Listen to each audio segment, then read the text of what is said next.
This is Empty the Bench with Tom Albano. How about we should have resolved this issue during last season? How about we should have resolved this issue while we were in the COVID lockout and you guys were arguing there? Nick Morgeson. The owners who are billionaires, and this is not just baseball, this is any sport. The NBA owners cried poverty. The NFL owners who are mostly billionaires are crying poverty. It makes no sense. And Nick Federa. You can't make money hand over fist as you've been doing with TV contracts, with gambling, with, whatever else, and then cry poverty. Empty the Bench starts now. I'll create my own league with blackjack and hookers.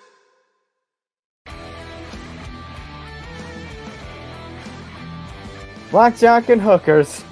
Just like... Who knew that line would make it into the show? Well, you did. You made it. You're the genius here who creates everything. I don't know what you're talking about. It's that man, officer. Arrest him. Well, when you say something as genius as that, you think it's going to be left out? But yeah, we're gonna need a bunch of blackjack and hookers this week. We're gonna need to open the whiskey cabinet, everybody. Welcome to episode 124 of Empty the Bench. That's Nick Morgeson and Nick Federa. I am Tom Albano. And gentlemen, what we feared was going to happen. The MLB and the MLBPA. We knew who they thought they were. We knew. Now, I mean, you guys have seen Jurassic Park, right? Yeah. Yes. And that line that Jeff Goldblum says, I hate being right, but man, do I hate being right. You know what? Right. So now do you feel like Jeff Goldblum, Tom? Yes. I mean, this whole thing, and that's not a statement I thought I would ever say, that I feel like Jeff Goldblum. we're going to get into all of this. There's a lot we got to break down. Obviously, MLB and the MLBPA didn't come to a deal.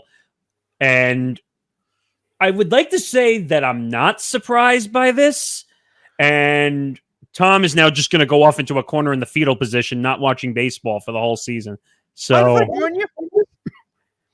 I mean, it is what it is. I mean, the owners are not negotiating good faith. Now, everyone's going to say that both sides are at fault. But this goes back to 1994 when the MLBPA, now, even though most of us were 1 or 2 years old at that point, at least for us, 3. I wasn't even born. I wasn't born until November.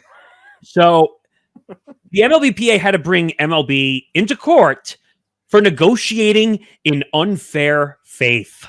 Okay? We're in a similar situation where they're not negotiating in good faith. You see, yeah, go ahead, Tom. Okay, the reason why I feel a little even more angry as a fan is because of the events that took place on February 28th, in which there were 11 meetings, or the 12 meetings. And pretty much what happened was, we wouldn't have 12 meetings if that would have lasted all day and into the night. And I told you it was going to go into the midnight hour, Nick. And basically it was, they wouldn't be doing this and moving the deadline to just the next day if they weren't close to a deal. And then what happened? We got hoodwinked. And then it just cratered the next day. But guys, I said this last episode, or I don't know, we talked about this. It's a PR stunt. I was telling the guys in pre-show meetings, this was a PR stunt Monday night. We knew they were never going to come to a deal. This was MLB trying to get out front, sending their PR lackeys, as Nick would say, to say, oh, we're close to a deal. We're actually going to fall in love again with the MLBPA. We're going to work together. We're not going to have 1994 all over again. Well, guess what? You fucked it up. Yes, and that'll happen, and then the leprechauns will march single file out of my ass. So therefore, look, I mean, we didn't even reach 5 minutes yet, and we already have something vulgar coming out of your mouth. Well, it pretty much always is. It's like a convenience store. It's open 24/7. But you have to understand something here. What I've seen a lot of, and I mean, I'm resigned, yet I am also quite upset by this, is, well, what I want to try to do, I need to try to make people at least try to understand that, for those of you who blame, why should I be Why should I be, agreeing with a bunch of millionaire baseball players? You have to understand something. It's not a zero-sum game. Every dime that does not go to the players will go to the owners. Well, that's the Captain Obvious statement right there. But it seems to be that people are siding with the billionaires. That, look, it has to go one way or the other. And which would you rather it go to? Well, I mean, who are the ones who have held this thing up and lied their heads off throughout most of this process? The MLB. But Nick, that's what I've been saying. The owners have not been negotiating in good faith. Exactly. They haven't been negotiating in good faith, which is why I'm a little incensed seeing a lot of older fans, blame the players. It's like, when you punch yourself in the face, and it's like saying, why did you do this to me? It's like, I don't get it. But Tony Clark, you don't put a halo on Tony Clark. Oh, no, I'm not. I'm absolutely not, because look, there is. I'm not saying that there is not some fault to go around with the Players Association leadership. I'm just saying the players themselves. Let's put it this way. There's no positive or negative to either side. MLB, like I said, is not negotiating in good faith.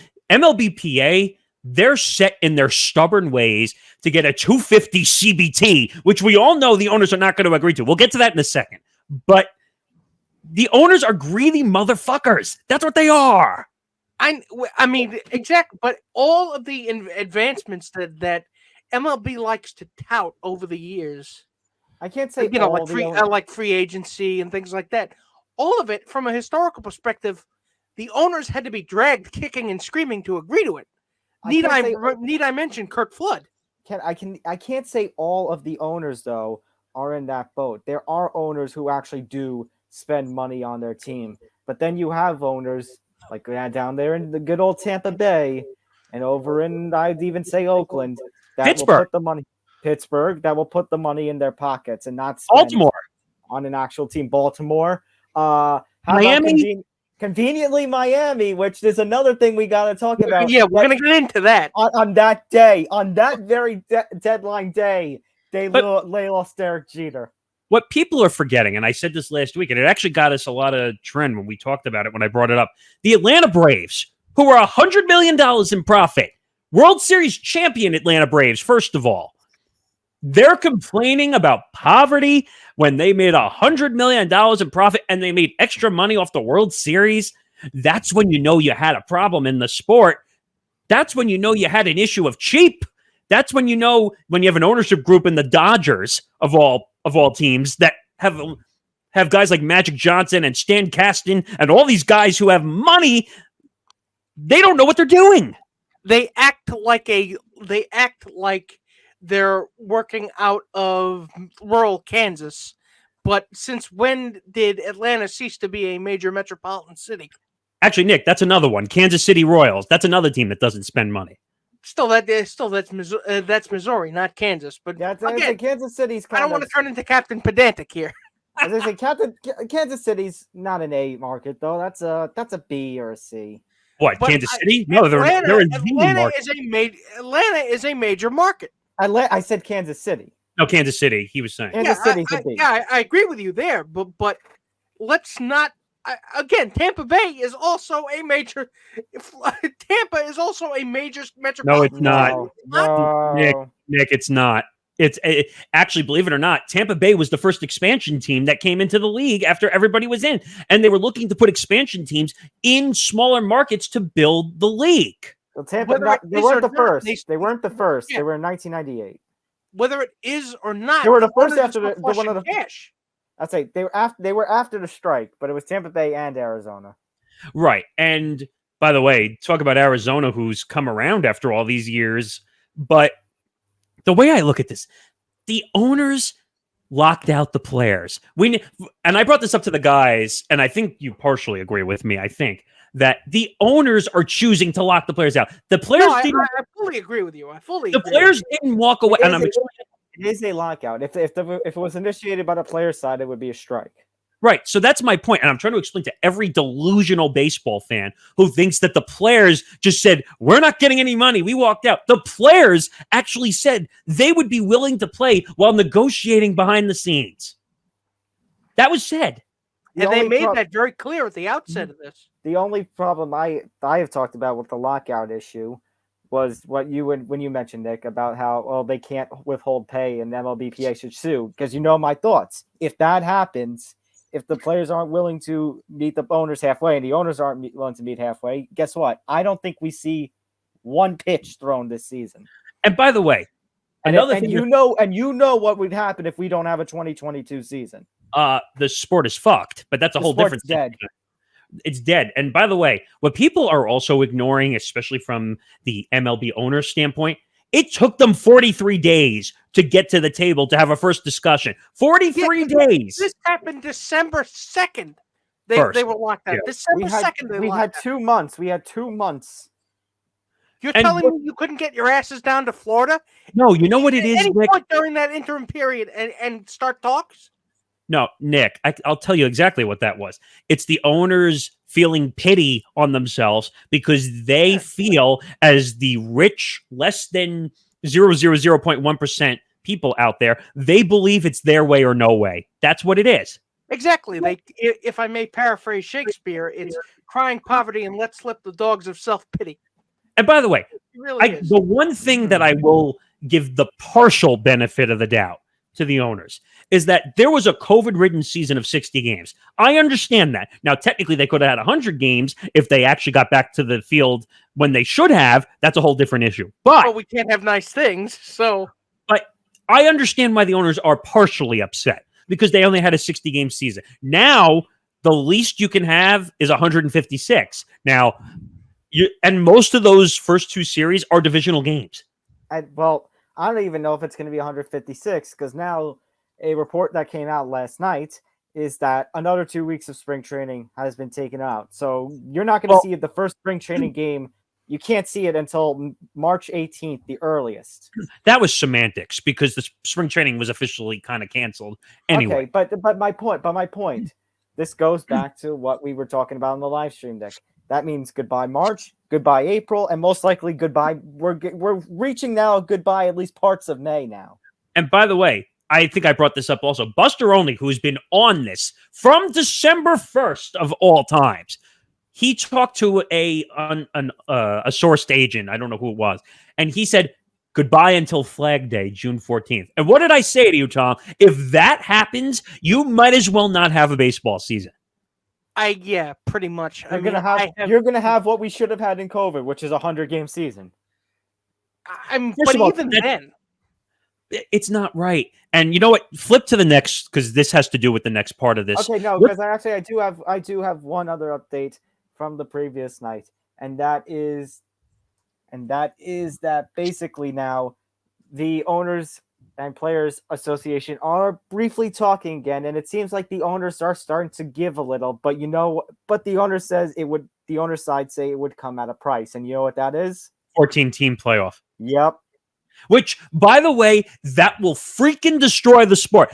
The owners who are greedy as fuck, the reason they want 2 more teams in there is because they know the playoff money is major. It's usually double or triple what they make during the regular season. And I get it. And I get the more money aspect. But you know what?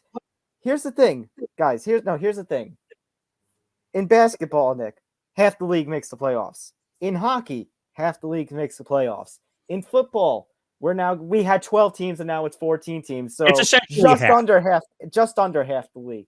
Baseball was the one sport where you had the marathon season and then the true top teams made the playoffs, and it seems like that's going to disappear. You want to know the sick part? The cream will still rise. The cream of the crop will still rise and win the World Series, but still, half of the league making the playoffs. You want an 82-80 Phillies team making the playoffs? Wait, everybody in Philadelphia, I'm sure, would like that. There's 2 points. There's 2 points I want to make here.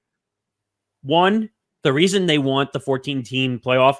You could get an extra $1 billion for an extra game on TV. 2, they want the extra teams because then they know they can sell more concessions in Major League. First of all, what people don't. I completely understand that, Nick. And you know what? You might as well just have that stupid reality TV show thing that you were gonna do, where the best division team that has to play in the wild card round gets to pick their opponent. That was the worst. And by the way, we have to realize now, because they didn't come to agreement, expanded playoffs is off the table this year. It's off. It's gone. It's dead.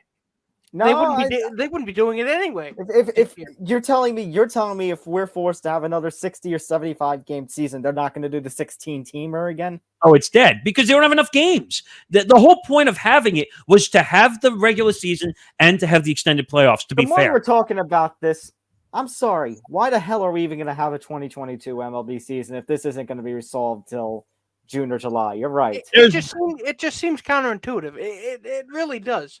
I can't. Go ahead. I was going to say, I can't believe I waited this long to play this.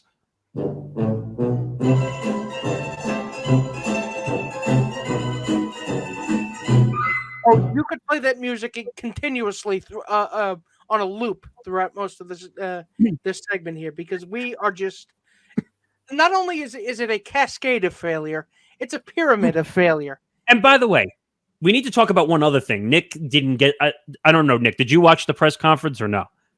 Yes, I did. Unfortunately, I had to bear witness to that stupid, smug, slick, shit-eating grin. Now, unfortunately, I had to watch that man grin at me as if he's telling me I make seven figures. You think? So shove it up your ass. You think that grinning is worse than him practicing his golf swing? Oh, yeah. He was getting ready for what he was going to get ready. He was getting ready for what he was going to do this whole time until an agreement is reached. I was going to point out a couple things. One, maybe you should be careful, as Tom has said in the past and Nick have said in the past as journalists. Be careful because you're always watched. In radio, they told me that too. Be careful, your microphone might be on. Be careful, someone might be videoing you. Well, guess what? An AP photographer happened to be standing right near Rob when he was practicing his golf swing.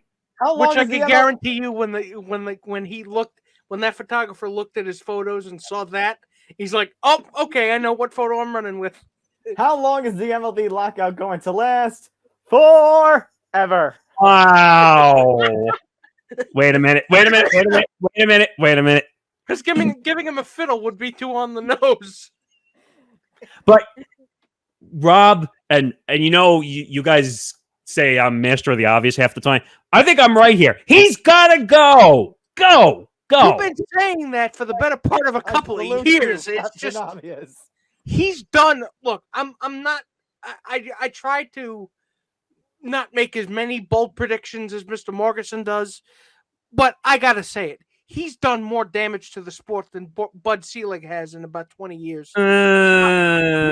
He's done as much damage as Bud Selig did in a shorter amount of time.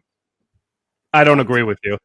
Actually, I think that Rob has done destructive damage to the sport between not dealing with the steroid issue, not dealing with the Mickey Callaway issue, dealing with the abuse scandals that we've had to deal with in baseball. No, Nick, I think that's what Nick is saying. Yeah, I'm agreeing with you. He's done a lot of the same amounts of damage that Bud Selig has done to the league in a shorter amount of time than it took Bud to do. Also, an update, this came the other day from Bob Nightingale. Again, one of the MVPs who were sitting out there outside the stadium trying to 15 hours. 15 hours. I really feel bad for that guy. Seriously, that man deserves a raise. By the way, several raises. And by the way, I said this to the guys on the last episode. I'm tired of the play-by-play theater from the journalists sitting out there for 15 hours. But what else are you going to do, though? But he's the only one. Him and Evan Drylick from The Athletic are the only ones who are really getting on top of this story, going inside, getting the proper information. I'm tired of John Heyman just repeating everybody else's words. And I can't believe I'm going to say this too. Jeff Passan has actually been number 3 in my power rankings for insiders on this lockout. Yeah, but clearly you've never been on a journalism assignment where nothing's happened and you've been bored. I've agree. seen- Also, You will do anything to amuse yourself. also, Nick, be careful what you say because Passon's gonna roast you on Twitter now. Yeah, Well- now you're gonna get blocked. Watch. Wait, he roasted Damon Amandalora on CBS Sports Radio the other day, basically calling him a horse face. Do not mess with Jeff Passon. That is the come on. lesson you have to learn here. See, Do not mess the with sad part is it takes a lot to insult me. So, and Nick knows this. Find too. a way. He will find a way. Nick. Yeah. Do you really want to? Do you really want to give him that power? Do Actually, you really want to give him the ability to find that out? wait, my life would be made if he completely roasted me as Elmo. No, because I don't know, Nick. Do you know that story or no? His Elmo impersonation's freaking fantastic. He started. Yeah. He started doing that on the Lebitard show. It made him like a. Yeah, I remember. Also, that. Nick, Yeah. even though he's even though you rank him as number 3, I figured with somebody like you, he would rise up to number 1 for the scathing passage that he put on. Wait a minute. You want to talk about burning and scorching earth? He's number 1. I give him all the credit in the world for going after MLB, considering ESPN holds the cards for Major League Baseball. He's not going to be on Rob Manfred's Christmas card list. I mean, if it's a good enemies list to be on. I mean, if you're not shaking somebody's tree, you're not doing your job right, especially considering. Oh, Merry Christmas. Thank you, Santa. But the problem is, Why are you wait, Santa? It's March. Remember when we asked Jesse about how he would rank Rob Manfred? My favorite question of all time. Do you think his answer would be different? I think his answer is going to be now 3, maybe a 2. You know what the best part, and Jeff Passan and Jesse Rodgers, I give them credit on this point. They don't bullshit. They give you the facts. They tell you what the real honest situation is going to be. Tom, Jesse was as honest as possible, telling us that he knew these problems were in the forefront, and we're going to be dealing with these for months. And the people and the players that were actually in the room negotiating, some of them have podcasts, so I want to see what they say. And by the way, I was listening to MLB Network Radio over the past week. Most of the guys who are the player reps, this is not going to surprise you, but who's the agent that's repping most of the guys who are the player representatives? Wait a minute. Wait a minute. Do I smell BS syndrome? Yeah. Yes, you are right. So chemically indistinguishable from a field outside of Lancaster, Pennsylvania, but yeah. So that was no accident that the players reps for each team are mostly Scott Boras clients because they know how to negotiate. They're not stupid. Think about it. Garrett Cole and Max Scherzer as the 2 lead guys negotiating. That's no accident. I really want to see what these guys really think. You know what? I put the invite out there to Garrett Cole and Max Scherzer. It's never going to happen. Show and talk to us. Well, by the way, I want to hear what you have to say. My heart would explode if one of those 2 joined us. I've actually been trying to work on it behind the scenes to try to find a player rep, not an actual player, one of the guys who are repping, doing the negotiations. I found some contacts, so I'm working on it, but it hasn't stopped me. I never said the Nightingale thing. I've been waiting this whole time, and it just never brought it up. Okay, the 3 rule changes that MLB wants to implement cannot begin before the 2024 season unless the union agrees. Wait, let's make this a game. Let's make this a game. MLB wants these rules to go into effect in 2023, so the union has to agree. So what are the 3? Pitch clock's 1. Pitch clock is 1. Okay. I'm going to say illegal shift. Banning the shift is 2. Oh, Nick, what do you think? I'm going to go with robot umpires. No. This is it. I can't wait to say this one. I got 2 of the most obvious ones. The DH? I cannot wait. What? Is it the universal DH? No, well, that's already agreed to. I can't wait to say this one. Go ahead. Does it have to do with money? Oversized bases. Oh, I heard about that. Wait, I know why they're doing that. I actually know why they're doing that. Why? They want to do it little league style where you step on the outside of the base so you don't cause injuries. Come on. Why don't we just play Little League then? Because that's pretty much MLB's raison d'etre. Well, actually, if you it think ain't about broke, it, break it. So It- hang on, no, hang on. So you're telling me athletes are going to be struggling with putting their foot on a base? Again, if it ain't broke, break it. That's what they do. Shut up, Aaron. I don't need you in the background. I'm not going to relax. It's time to move on to our next. There's more to this. There's way more to this. This one really made me mad. Specifically, one team. So we have 4 teams. So we're wondering, what happened with the MLB and the MLBPA negotiations? Well, when it came to the luxury tax increase, there were 4 owners, the owners of 4 teams that, screwed things up with the negotiations. And those are the owners of the Cincinnati Reds, the Detroit Tigers, the Arizona Diamondbacks, and the Los Angeles Angels of Anaheim. Are you kidding me? we're talking Angels. about we're talking about 1A, 1B markets between New York and LA. So I don't care, Nick. no. I'm agreeing with you. I'm saying Even that's if ridiculous. Even if they are 1B, you have Mike Trout on a $400 million contract. No. I'm agreeing with you, saying that they shouldn't be on this list. That it's ridiculous. That, like you said, when you have Trout, you have Ohtani, you now have Noah Syndergaard, who you signed for a 1 year, Rendon. 22. Right, but you signed Noah Syndergaard to a $22 million contract over a year. What does that tell you? I mean, first of all, there's another part to this story, which people and the commissioner's office spokesperson, who I love, by the way, because these spokespeople are basically paid PR lackeys. I'm sorry, Nick, I keep stealing your term, but it fits here.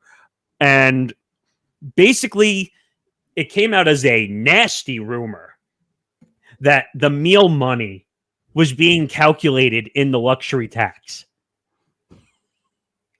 And they couldn't have that. Those minor leaguers will eat shit before they eat food. No, not minor leaguers. We're talking about MLB. And those ball players. You know what? And it's not. Look, Artie Moreno, I think, is really emblematic of the issue at hand here, because this is a man who is absurdly wealthy, has 2 generational talents on his team, not 1, but 2. Well, 2, 1, 2, uno, dos. I was going to say one. Now. Go ahead. And I've said this before. I've said this just on the field matters. The Los Angeles Angels don't deserve Mike Trout. They don't deserve Mike. If Trout. this is the way they're going to act, if this is the way they're going to act, they might as well just trade all those guys. Actually, it's like he's absurdly wealthy. You have all this talent on the team, yet you can't. Oh no, sir! Please don't make me spend the money. I don't want to spend the money. Wait. Time out. You're forgetting one more thing. What about the absurd Albert Pujols contract that he gave out? Yeah. The 10-year, $350 million contract, which by the way, they had 4 years left on that contract when they said, see ya. If you want Mike Trout to get to the freaking playoffs, you gotta build a team around him. Have you not realized that? You forgot that Major League Baseball owners are not logical. That's given, considering the commissioner is not logical and thinks that Mike Trout needs to be more outspoken, which, guess what? That bit you in the ass when he actually made a statement signing with his own fellow players. That was great. And by the way, I want to mention one thing, which, by the way, that was funny, that I think it was on Instagram where that official statement came out, that basically he trashed and basically made Rob Manfred hide under a rock after the statement he made on Instagram. But there's the very thing that makes Mike Trout a popular guy. He's got Derek Jeter qualities on the field when it comes to being involved with the fans, signing the autographs, getting young ball players to play baseball. Now you're telling him to be outspoken and change who he is? What is that going to do? You're telling me that Mike Trout isn't marketable. Is that what you're really saying? That he's actually, do you remember? No. Do you remember that Rob had to walk the statement back, if you remember? Because Trout, I think, came out and almost barnstormed him after that. I mean, this is also a man, not Mike Trout. I'm talking about Manfred. This is also a man who called the World Series trophy the commissioner. I was going to go there. He called it a piece of metal. Now, I mean, it could be, in technicality, you could say it has metal, but that's symbolism at best. Well, then again, Rob, you're technically classified as a human being, yet you consist of a bag of shit. So, Well, technically you are human, but you are also a bag of shit. well, I was gonna say you could call him an ape because all humans came from apes, but that's a whole different issue. No, that's doing a disservice to apes.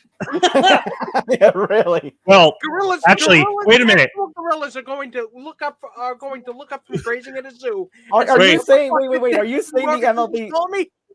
Are you saying What? the MLB lockout is the Revenge of the Apes? Then Yes, but at the same time, I was gonna say actually apes are smarter because Rob Manfred is actually throwing shit at people. At least there's a purpose when they do it. Wow, I just did that to myself. Great. All right, now that's gonna end up in the next intro, isn't it? Great. there's a whole lot you can put in next week's intro. But wait. Fact that we've talked about this for 30 minutes already. We're not done. We're not done because we didn't even really talk about the teams that are involved in this part of the story. So the Reds, the Diamondbacks, the Tigers, all teams that are basically failures for the last decade, essentially.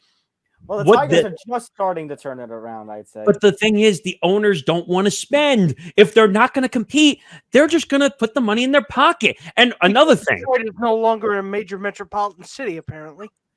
when you're paying Miguel Cabrera until he's 80 years old at $30 million a year, that's your failure as an owner. Again, these are billionaires crying poverty. You're going to tell me you can't afford it? What do you expect me to live on only 7 yachts instead of 8? What are you going to put me in the poorhouse next? At the very, I would say, but of these 4 teams, I think we'd agree the one who doesn't, one of these things doesn't belong. That last team on there in Los Angeles does not belong here. Yes. Wait a second. Apparently, Los Angeles is no longer a city. You're forgetting one more thing.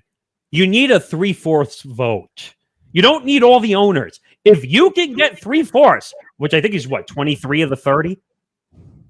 Is that the number they would need to pass this? Wait, they need 75%? Yeah. Yeah. But what's 75% of 30? I cannot math. Hang on. I'm usually good at math, but that's about 22 or 23, I think. All right, so 20. I heard them say 23 out of the 30 owners need to pass. But this is 23. It's 22 and a half, so let's round off 23. Okay. So 22 and a half, so the Mets? Well, no. The Mets are half a team. No, the Mets want it. Steve Cohen wants it. I know, no. We're saying the Mets are half a team. Oh, but it's not good when. Yeah, thanks a lot. You pissed all over the gag. But wait, whatever. Who gives a shit? It's baseball. Anyway. I give a shit.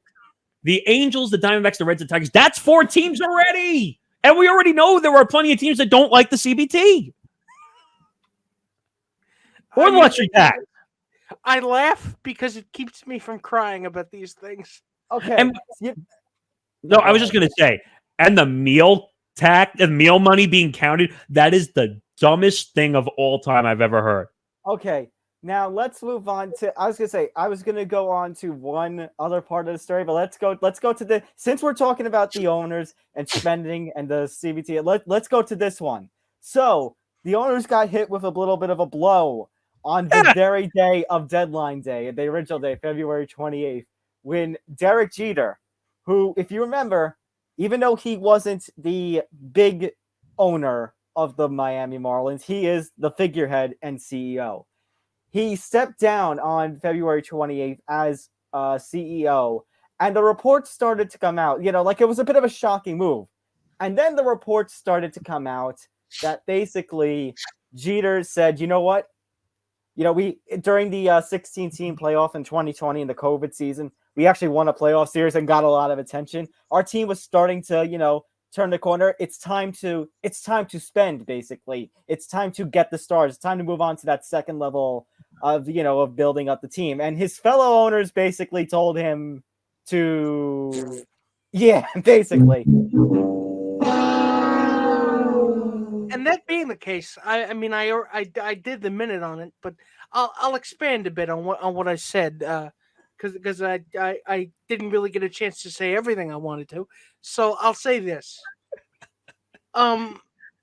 Derek Jeter is a man who spent 30 years as a part of the New York Yankees system, And what he understands is you spend money to make money. That's how the Steinbrenners did it. Or so if you're going to metaphorically ride the nickel and dime express, it's just it rings hollow, and you lose a lot of credibility when Derek Jeter steps down. Believe me, you brought him in as the okay, we're serious now. Well, I would debate that partially because Jeter was only a 4% owner. Bruce Sherman. You don't think they brought him in as the just to say that we are serious about baseball now? Jeter wanted to be in ownership for a long time. Oh yeah, Jeter he always did. Now I know. You know what he did in Miami originally at the start was not received very well when he basically. That wasn't all his fault though.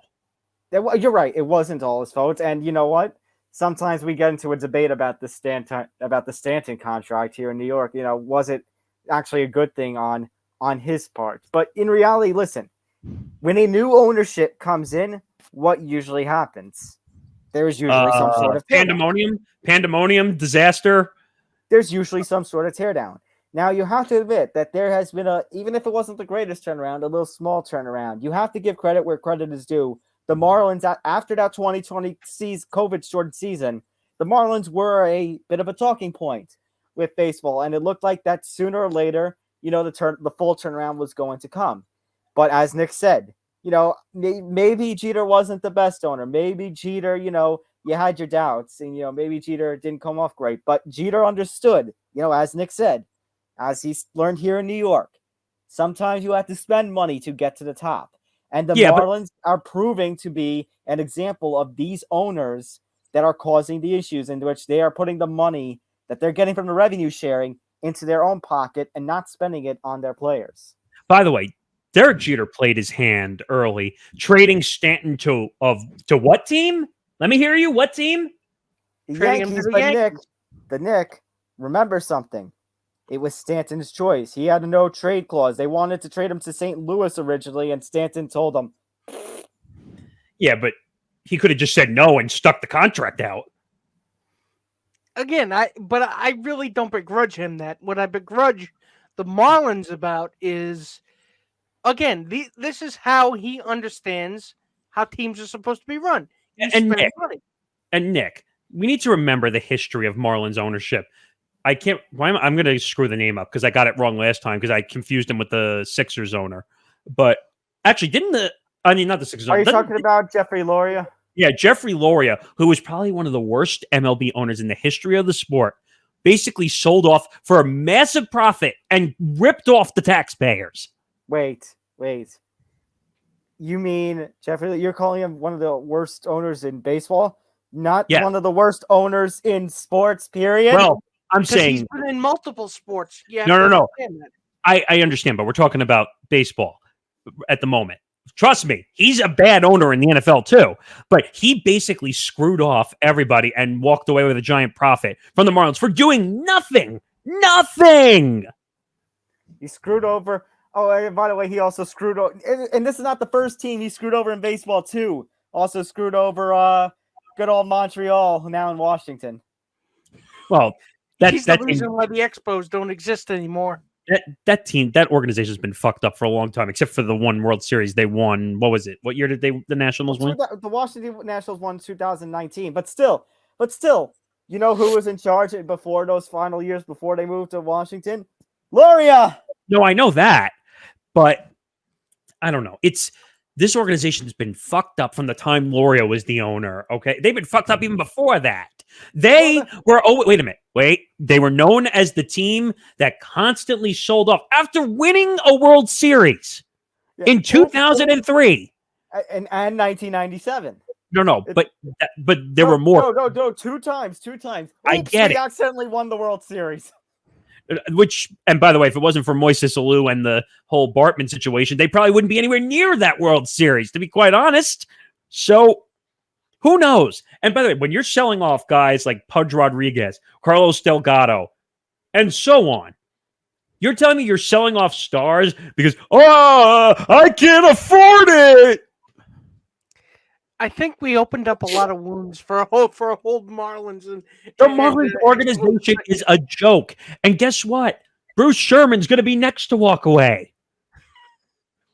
And then what do you do then? Oh God! All right. First of all, the 4% ownership got Jeter $45 million. You don't think that the Marlins need that money? I mean, yeah. I mean, Jeter does it right now. It looks like he could go over to ESPN or maybe even the Yes Network and go be a broadcaster. We talked about that, but yeah. All right, there's one last piece to this story here, and I know I've looked very cold on the players very early on in this segment. That's because it's not even the owners. I mean, not even the players that I really care about so much about this lockout. It's the fans, and it's also all these different workers. I'm talking about your non-MLB uniform people. I'm talking about your behind-the-scenes people. I'm talking about the people who take care of the field, take care of concessions, work in the stadiums. All those people now aren't going to get paid either. But now the MLBPA, and to follow up, the owners did as well, are each opening up funding for workers affected by the lockout. But you know what? No, guys, it shouldn't even have to come to this. We should be playing baseball right now. But wait a minute. It should not have. I need to point out one thing.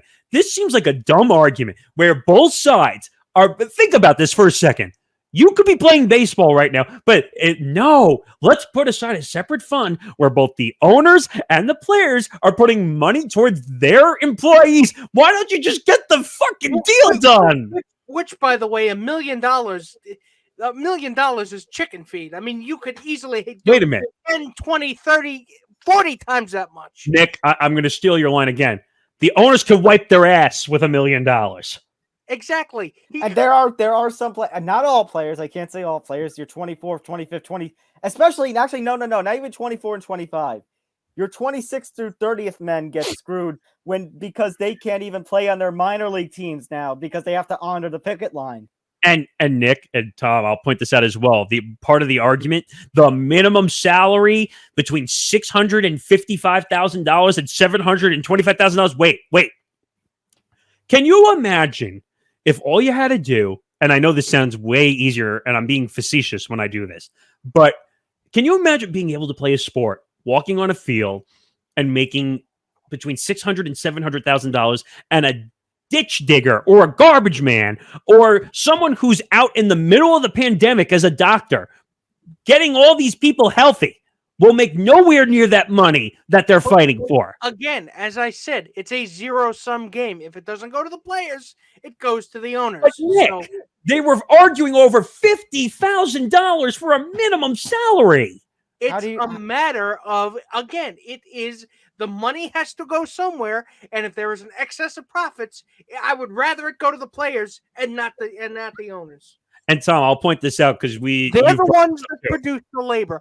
They're the ones that make the game go. Nobody's watching because they want to see what Hal Steinbrenner's up to. They don't want to watch him pick his nose or scratch his ass in the luxury box. But Tom, I want to point this out because you've brought this up. One with the minor league, one with the families going to games. What was the minimum salary? I think it was $550 last time we checked in with this, the minimum salary. Now, excuse me, they're talking about $675, $725. Think about that for a second. You're adding close to another $200,000 per minimum salary. Think about that in ticket sales. What are we talking about? Like a 30 or 40% rise in ticket prices, which means if a family of four couldn't go to a game now, think about what's going to happen when the minimum salary goes up $200,000. The owners are rich enough where we can have both. You know what? Here's what I'm going to say. I'm done with supporting Major League Baseball for 2022. I need some time, but I have become as a fan between basically the whole Hall of Fame, steroid thing, basically telling me the era that I grew up in doesn't matter and shouldn't exist. Here's what I'm going to tell you fans out there. Go cancel your MLB TV subscriptions. Go to your minor league ballpark. Go find your independent team. Go there. Go attend a game there. You'll have fun. Buy there and support your local team. Buy their merch. if you don't have a local team or you don't have an independent team and you're still iffy on minor league baseball because they're still connected to Major League Baseball, how about take some of the money that you would have taken towards tickets, go find your local little league and donate some supplies and equipment towards the building the future of baseball and hopefully getting future fans and future players into this game. Johnny brought it up last week, who's going to be hosting Game On our podcast network starting on the 15th. He brought up that he has a minor league team, I think like 10 to 15 minutes away, which I think it's the Cubs AA or AAA affiliation. You know what? Major League Baseball should be going and supporting minor league baseball. Now what you've done is you've basically said, hey, guess what? We're greedy fucks as baseball players. Since you're not going to pay us, we're going to not allow you to pay anybody. We're not going to allow you to do anything. We're going to take money out of everybody's pockets, and we're just going to sit here and twiddle our thumbs. I will also end this segment on one last note.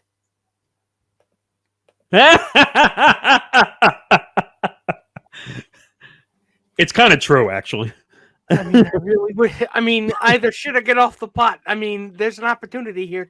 Also, if you want some other baseball entertainment without watching games, go find some of these old baseball movies, or if you still want to watch games but don't want to watch them here in America, I think April 2nd is KVO opening day, so go figure out how to watch KVO and the Nippon League. You'll be entertained. I need to bring up one more point. It'll be quick, I promise. Okay. Mad Dog, Christopher Mad Dog Russo, who's on Sirius, on Mad Dog. He hosts a show on MLB Network on television. ESPN, which is spending a ton of money on Major League Baseball. David Cohn is in the booth for, Sunday night or Monday night? I don't remember which one. Sunday night. Think about this for a second. ESPN is running promos in droves promoting First Take with Russo and Stephen A. Smith. Why are they doing that? Because Russo has a show on MLB Network. He's a baseball guy. They're supposed to be talking baseball. The ratings are through the roof because they are screaming about baseball, and we don't have it. And by the way, I'm going to end it on this, and then we can move on. Congratulations, dickweeds! I actually want to end on one other note.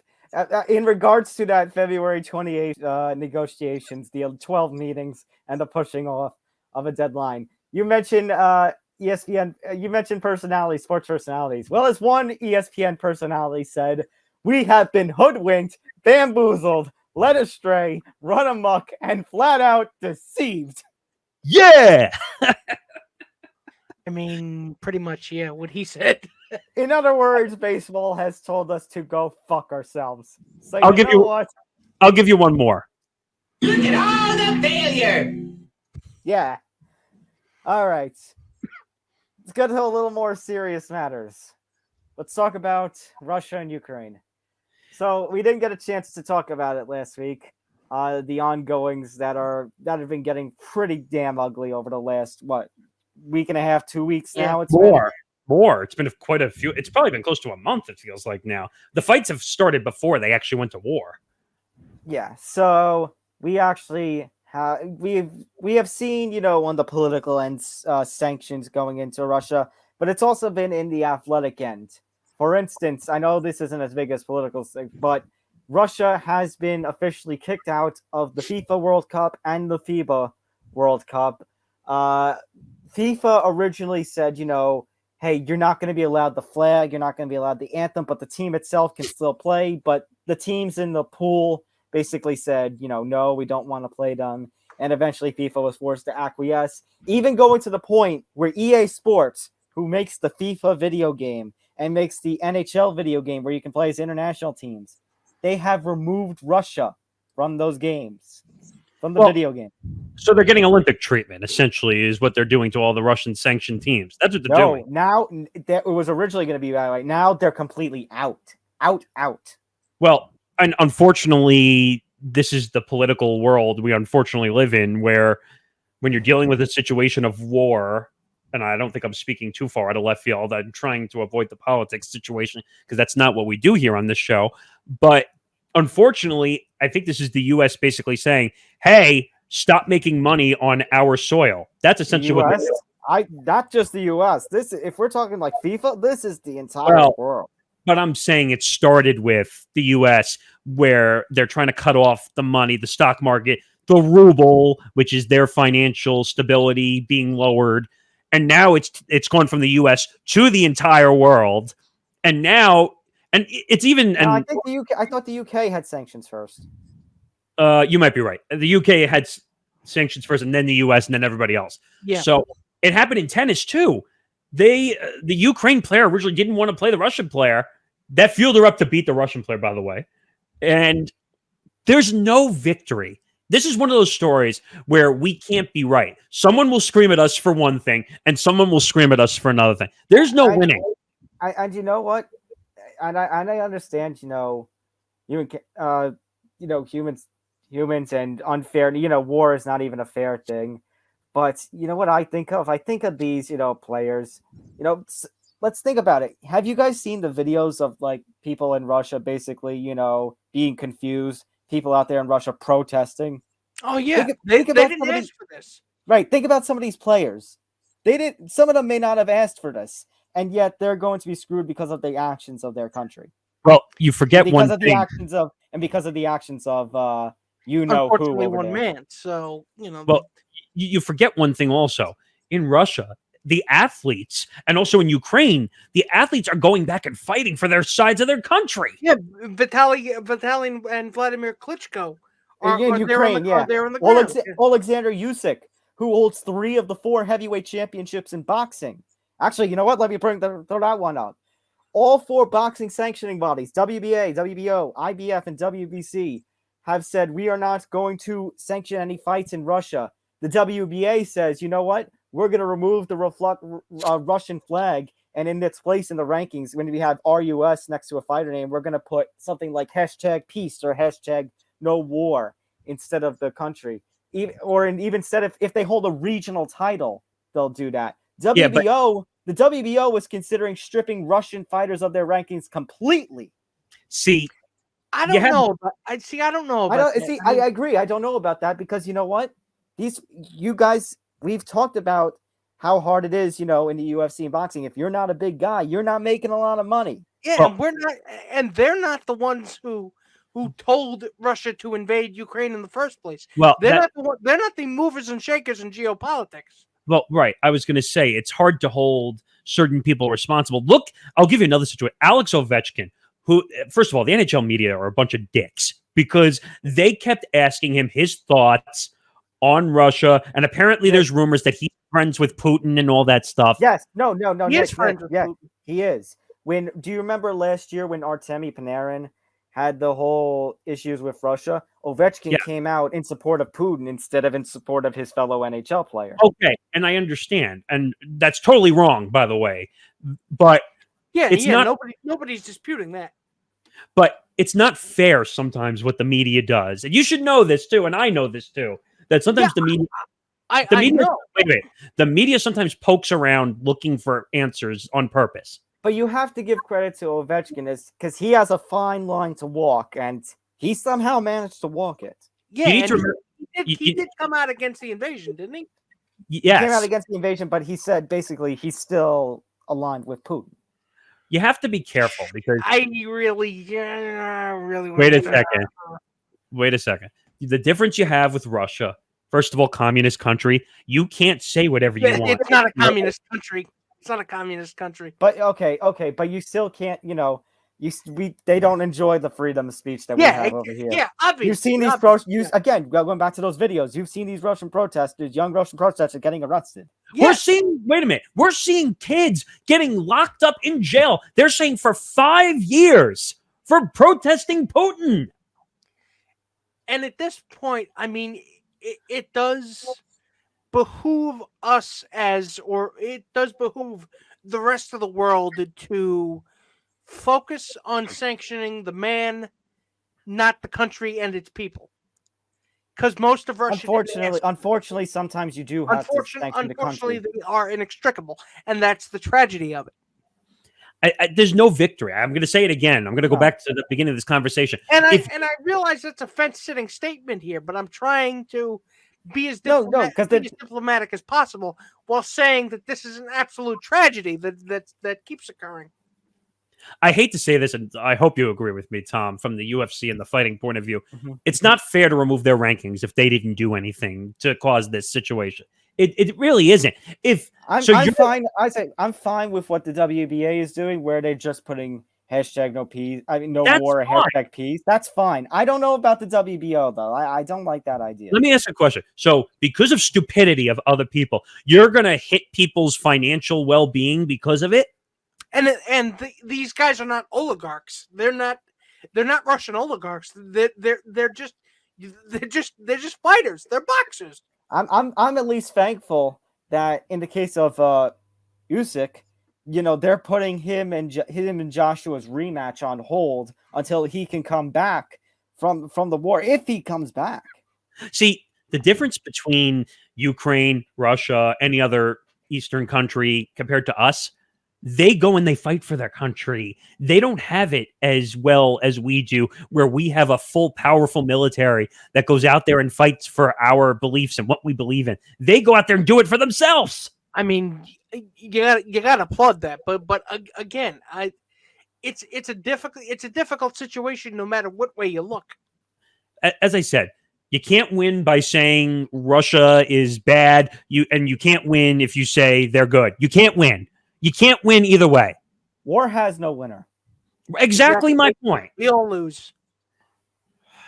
I know a war technically does have a winner and a loser, but you know what? Even when you win, even if your country wins, if you lost somebody you love in war, you have lost. We're talking about a figure of speech, essentially, figuratively. Right. There's no winning in war. I'm reading. I'd say You took a quote from Shakespeare, Nick. I'm gonna take a quote. I'm gonna take a quote from Shakespeare talking about Macbeth. A battle can be both won and lost. Thank you, Mr. English teacher. I knew there was a reason. There was a reason. I was waiting for it. Ow. All right.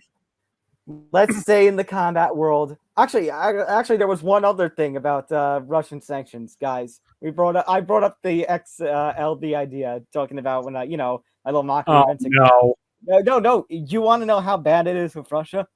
The WWE, which tends to want to stay out of politics, they shut down the network in Russia. They've terminated their agreements. You can't watch WWE in Russia now. I know that's not the worst thing in the world, but I'm saying this is how it's getting. You're talking about RT. You're talking about the network down there. No. Are you talking about that? No, the WWE network where you can watch all the. Well, I think that partially has to do with RT network down there because they actually turned off and they're basically destroyed all the television down there because you have to remember in Russia, they control the TV and the media. But that's not what that means. Vince voluntarily suspended that, didn't he? Oh, you're saying for the WWE. Okay. Yeah. Got it. Yeah. I say when you're getting somebody like Vince to do that. And Vince did not see a fence he did not love to sit on. So. Wait a minute. You're saying Vince is giving up money. I thought I'd never hear that happen. Absolutely. And that's how unprecedented this is. But wait a minute. And Tom, I have a weird question to ask. But what about Fight Island? What about going to Saudi Arabia? I think that's UFC. But my point is, why do they travel when there's political issues and political confrontation? Why does the WWE and the UFC? I know it's a money thing. I get it. But it's not worth all the political satire. And look, we're talking about Tom. We're talking about it. We're talking about it all day. You know what? I hate you. Get the out of here. All right. I think it's a legitimate question though. Like, why do they put themselves in the political satire? No, I'm not going to argue it. It's not hypocritical. Answer. It's hypocritical. You're right. Yeah. Okay. Okay. One other thing in the fighting world. So Cain Velasquez arrested in a shooting in California. So Cain Velasquez is not the kind of person as watching the UFC for years, Cain Velasquez is not the kind of person who I would have expected to, his name to pop up when it came to a shooting. And the circumstances of the story are just ugly. Well, I saw this story. I mentioned this to Tom the other day, and my reaction was, oh, didn't mean for that to go. we got the double. Oops, my bad. But actually, that did go off in my head twice when I first saw this story, because I was like, wait a minute, a shooting happened, a major name is involved, but they don't know what happened. And it wasn't Conor McGregor. Oh, don't go there. His name has been out of the headlines mostly, except for one or two things. Let's please keep it that way. It wasn't proper enough. Good Stop point. it. Seeing as how he is a name, right? Cain Velasquez is a name, right? Yes. So basically, Cain Velasquez is a former two-time heavyweight champion. He hasn't fought since 2019. He had a very brief stint. He had made like a one-off appearance for the WWE. So he has been charged with attempted and premeditated murder and other related charges. Basically, here's where the circumstances come in. Velasquez was reportedly targeting, I'm reading this off the score, a man who was basically charged with molesting a young relative of Velasquez. But instead of shooting the man, he shot the man's stepfather. Oh! Okay. So he went after, and everyone is in agreement here, for understandable reasons. Reasons, but then it took a turn. Yeah, but then he took, as it almost took the life of somebody who Had was nothing not to do involved with in this. He's related to the guy who did it, but somebody ultimately is not involved in this. And the DA is basically this is the DA over there in Santa Clara County, California. The sad tragedy is that Mr. Velasquez chose to take the law into his own hands, endangering the public and everyone in the truck. This act of violence also causes more pain and suffering to his family. Now, I need to ask a dumb question again. Why do athletes feel like they can take the law into their own hands? Is it because they're famous and they have a lot of money and they just think that the law doesn't apply to them? I think with Velasquez, it's more a matter of why, he was going after him. Angry enough that he felt like... Okay, but look what it did. His actions almost caused him to kill someone. Which is why he was arrested. That's why it's a crime. No, I get it, but why take the law into your own hands? Why don't you call the police instead of trying to be the police? I mean, you could ask that of pretty much anybody. Well, let me clarify. The molester has been charged. He is also going to jail. Okay, I understand that. But again, he didn't have to take the law into his own hands. I understand that. I'm trying to walk a fine line here because the MMA Twitter out there is actually in full support of Cain and is actually trying to, donate to, there's a hashtag free Cain, and trying to, raise money for anything he might need. Tom, you might know this better just because you know how this whole police and charge space works. What does the law say about defense with a gun? I think that depends on the state that you're in. Yeah, it has to be. You have to be in immediate threat to your own safety. Under California Penal Code 198.5, yes, you can use a firearm to protect your home if you have a reasonable fear of impending danger. Well, this wasn't his home. Yeah, that's the thing. This was not his home, so I don't think. Yeah, this is the fact that he had a gun is not a good look for him. Unless he was being shot at. And right now we don't have those details. That's why I'm saying I don't know we have the full story yet. Even with these details, I don't know we have a full story. Yeah, the one thing I will defend and I can understand from a journalism point of view, which you two know that space way better than I ever will. You need the full facts before you can prove a whole story. I think this one might even have the MMA Twitterverse coming after me, but I don't think we have the full story to this. Now, I think we don't have the full story to this, but again, you got to be first and not right? Right, true. Well, that's how journalism works, I guess, these days. Exactly. Don't ask ESPN and Stephen A. Smith that, but that's a whole different issue. But I was going to say, if he had killed somebody, this story would have been over. It would have been over. We would have known it would have been over if he had killed that person. Again, we end up. It's a thorny issue, but I'm hoping that justice is served in all cases. That's the best you can hope for. At this point, yeah. All right, All what do we right. got left? We got a couple more stories left. We're going to the WNBA. We don't really talk too much WNBA here, but this story has been, well, I think this got Mr. Basketball here all riled up. So the New York Liberty have been fined $500,000 for improper usage of charter flights during 2021. However, this could have been worse, as the league proposed stripping all of their draft picks or possibly terminating the franchise. Let me repeat that. Terminating the New York-based franchise, perhaps the biggest franchise the WNBA has. I think it's pretty obvious that they really don't give a shit about the WNBA. I mean, if that, because conditions for the WNBA athletes are pretty piss poor as it goes, right? Because that's been an issue for a couple of years, if I'm not mistaken, right? Where do I begin? Because now that I actually am a little more well-versed and read up on this story, and I understand who's involved with this story, the NBA actually is responsible for part of this story. And I'm going to tell you why. Because the NBA owns the WNBA! Number one. Number two, NBA owners own about 60 to 70% of the WNBA teams. That's two. Number three, you're telling me because they're a lower league, in their CBA, they're not allowing charter flights. They're not allowing it. So because their owner, Joseph Tsai, who is the owner of the Brooklyn Nets, who is worth more money than the three of us will ever see in our entire lives, or anybody. They were chartering flights to away games during the second half of the WNBA season and other violation of league rules, including an unsanctioned team trip to Napa. That's the ESPN story. I need to say one thing that they did stupidly.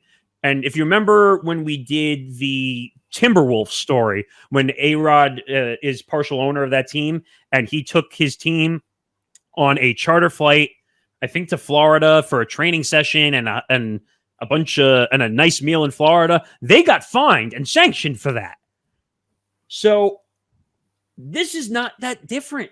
But you're going to take a team away from New York City, your number one market, because your owner was, and this goes back to what we talked about with Major League Baseball, where the owners are not willing to spend money. This owner is willing to spend money to make sure that his team is comfortable going from state to state.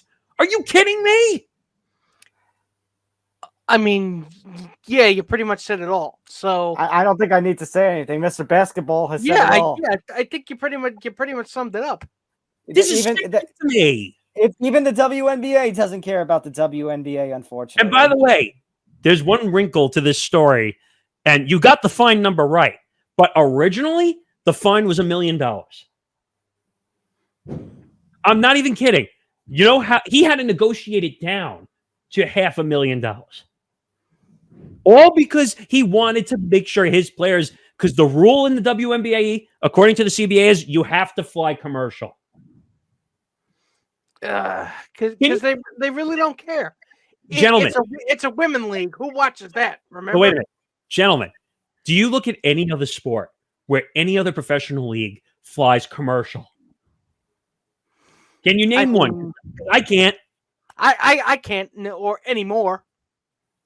It's unreal. And Kathy Engelbert, the genius commissioner of the WNBA, came out and said, the CBA is the cornerstone of the league, and absolutely we will never apologize for enforcing the CBA that was negotiated with the players and the Players Association. Oh, good. So we're putting it on the fault of the players that they don't want to be. I don't want to hear the term CBA anymore after going for 45 minutes of baseball. Seriously. But this is sick. As much as we complain about the players, and by the way, WNBA players make pennies and essentially peanuts because that's how they're treated. They're treated like elephant shit compared to the NBA.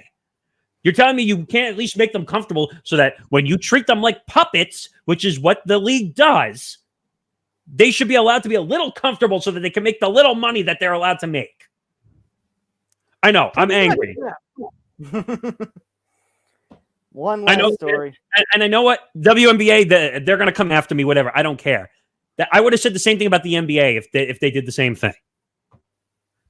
WNBA is about to block you. Go ahead. And you know what? You know how you said open invitation to the players? I've actually tried to get Kathy Engelbert on this show before. I've reached out and tried. I would challenge her on every note of that CBA telling me you're not willing to make the players comfortable. Go ahead. I dare her. She won't come on because she knows I'm going to ask 2 tough questions. Ooh, somebody's really angry. Jesus. I mean, it's a story to be angry about, but man, I've never seen that. Wow.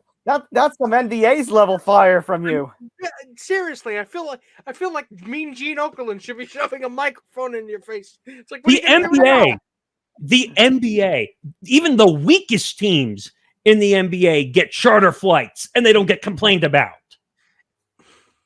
This is some heat. This is as if I just mentioned LeBron James. Don't say that. That's a curse word. No. Don't wind I'm up. not. I'm not. You can't be here all night. I was going to say one last thing. Sabrina Ionescu on the Liberty, who got a Nike star of the WNBA right now, who is the star of the WNBA, got a Nike deal, and rest in peace, Kobe Bryant, who worked with her and did things on the side. When you have NBA stars working with people in the WNBA, she's a star. She got a Nike deal. Do you know how rare it is to get a Nike deal in the NBA? Rare. Why aren't you putting money behind these athletes? They have to go over to, and this is going to compare to everything else. One of the countries they go to is what? Russia. Because they get 2 or 3 times the amount of money to compete in the off season when the WNBA players can't play during the year. They just don't care about women. That's pretty much all I can say. And go ahead, WNBA, block me because I don't care. You're being assholes. One last thing here. Actually, we have 2 things here. We have a bit of a breaking news report, but before we get that, let's just briefly mention this. Chris Dreer says the door is closed on a Deshaun Watson trade. The trade that never was continues to be never was.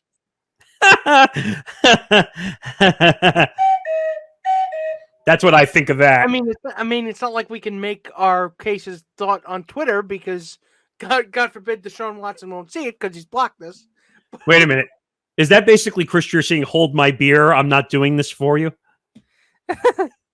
Pretty much. I mean, after the off season that the Dolphins have had, it's like, I don't need any more headaches. And by the way, I don't need to raid the Excedrin factory for more bottles. The head coach who has been making basically viral quotes, not helping the situation as well. No. All right. Let's get to the final bit of news actually here. Oh no. Coming here at the end of our recording session, just coming in at the end of our recording session. A tweet from Ian Rappaport. It is an update to the Aaron Rodgers situation. That Rodgers is, quote, truly torn on where to play in 2022. The full tweet with all eyes on Packers quarterback Aaron Rodgers and his future. Here is the latest. Sources say Rodgers is truly torn on where he wants to play in 2022. While many in the NFL expect him to return, there's lots of positivity in Green Bay. He is going back and forth on what he wants. So, gentlemen, he has taken a lesson from his mentor, Brett Favre. The circle is complete. The apprentice has now become the master. The Padawan has become a full Jedi Knight. But you have to understand something. The fact that he's injecting himself into these situations is... no pun intended. No pun intended there either. Duh! He's gonna... I mean... Where else could he end up? The Niners? The Bucks? You know what you said might actually come to fruition. And by the way, I think since we're talking about the Wacky Shack,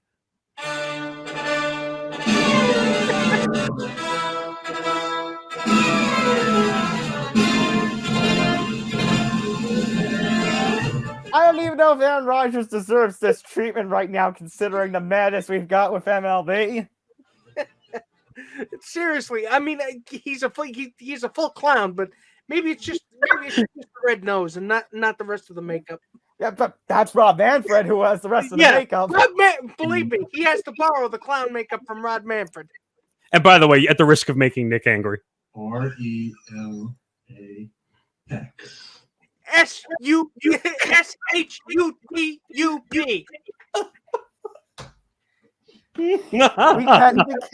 We can RELAX and SHUTUP. You know why? Because this show is over. So, OVER. wait a minute. I think it's time to flush this show down the drain. FLUSH. you know what? Since we can't cover MLB anymore, we're going to cover spelling bees. Are we? Maybe. Anti-disestablishmentarianism. Oh shit! I wouldn't even know where to begin.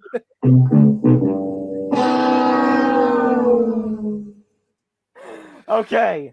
So before we going to do our wrap up now, but before we get into the usual shtick, little apology over to Facebook and Twitter. Usually we stream every week, but this week, due to some circumstances, this week's episode had to be YouTube only. We apologize. We should be able to be back next week to our 3-platform streaming selves. But in the meantime, make sure to give us likes on Facebook. Make sure to follow us on Twitter. You actually can see our social medias down below, Facebook and Twitter at ETB Sports and Instagram. And you can follow us on Twitter, on our Twitter handles. You see scrolling actually across the screen right now. If you're watching us on YouTube, make sure to hit that like button, hit that subscribe button. When you hit subscribe, ring that bell that you get all the notifications. Not just Empty the Bench, but Beyond the Bench, Here Now the News, Living Life, Game On with Johnny Mantalbano coming March 15th. The Hirsch Show with Kyle Hirschon. We're getting his classic episodes up now, and then 14th. new episodes. Yep. And then new episodes premiere on Monday the 14th.